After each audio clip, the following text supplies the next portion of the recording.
Hello everyone, তো আজকে করব সেই ভাইরাল রেসিপিটা যেটা আমি অনেক দিন ধরে ফেসবুক আর ইউটিউবে দেখছি আর নিজের মুখের লোভ সংবরণ করে রাখছি।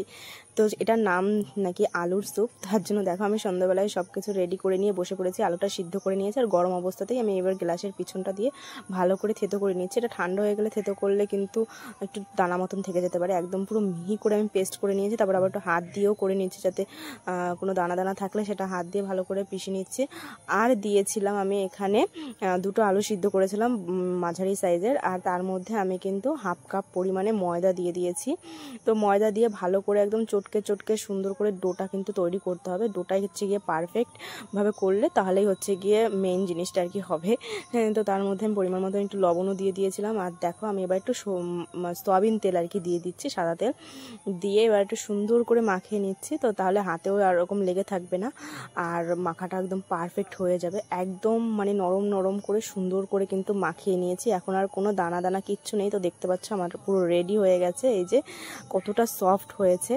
তো এটা আমি বেশ খানিকক্ষণ একটু রেখে দিচ্ছি আর কি মাখিয়ে। তারপরে 5-10 মিনিট রেখে দিয়েছিলাম। তারপরে দেখো আমি হাত দিয়ে একটা গোল গোল শেপ করে তার উপরে একটা বোতলের মানে মুটকি দিয়ে একটা কোনোরকম একটা শেপ করে নিয়েছি। এটা কিন্তু বেশ নরম, তোমরা যে কোনো শেপ করলেই হবে। আমি এটাই করে নিয়েছি, এটাই বেশ ভালো লাগছিল দেখতে। আর তারপরে আমি গরম জল করে তার ভিতরে এটা একটু সিদ্ধ হতে দিয়েছি। আর হ্যাঁ, গরম জলের ভিতরে কিন্তু অবশ্যই একটু সাদা তেল দিয়ে দেবে। আমার না দিতে একদমই মনে ছিল না, তার জন্য দেখো একটা লেগে গেছে। তাও চলো, কোনো ব্যাপার না, তোমরা একটু সাদা তেল দিয়ে নিও, আমার একদম মনে ছিল না। তো দেখো তার ভিতরে আমি জলটা ছেঁকে উঠিয়ে নিয়েছি বাটিতে। এবার দিয়ে দিয়েছি রসুন কুচি, আর হচ্ছে গিয়ে কাঁচা লঙ্কা কুচি দিয়েছিলাম, আর দেবো হচ্ছে ধনেপাতা কুচি। রসুন, কাঁচা লঙ্কা, ধনেপাতা কুচি সব কিছু দিয়ে দিয়েছি। আর দেবো লঙ্কার গুঁড়োটা কিন্তু দিতে হবে, একটু কালারটা আসলে ভালো লাগবে দেখতে। তার ভিতরে দিয়েছিলাম আমি গোলমরিচ গুঁড়ো করেছিলাম, তো ওই গোলমরিচের গুঁড়ো দিয়ে দিয়েছিলাম, পরিমাণ মতন লবণ দিয়ে দিয়েছি।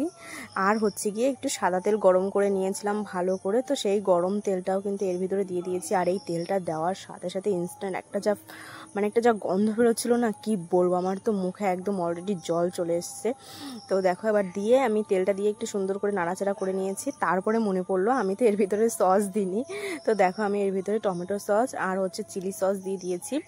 দিয়ে এবারও কিন্তু একটু সুন্দর করে একটু নাড়াচাড়া করতে হবে। নাড়াচাড়া করার পরে যে জলটা আমি সিদ্ধ করেছিলাম, মানে আলু সিদ্ধ করেছিলাম আর কি, সেই সিদ্ধ করা জলটা কিন্তু ফেলে দেবে না, সেটাই কিন্তু দিয়ে দিতে হবে এর ভিতরে। দিয়ে এবার দেখো কি দারুণ লাগছে দেখতে গাইজ, আমার এখনও মুখ থেকে জল বেরিয়ে যাচ্ছে। আর এটা খেতে যে কি পরিমাণে টেস্ট হয়েছিল সেটা তোমরা মানে তোমাদের বলে বোঝাতে পারবো না।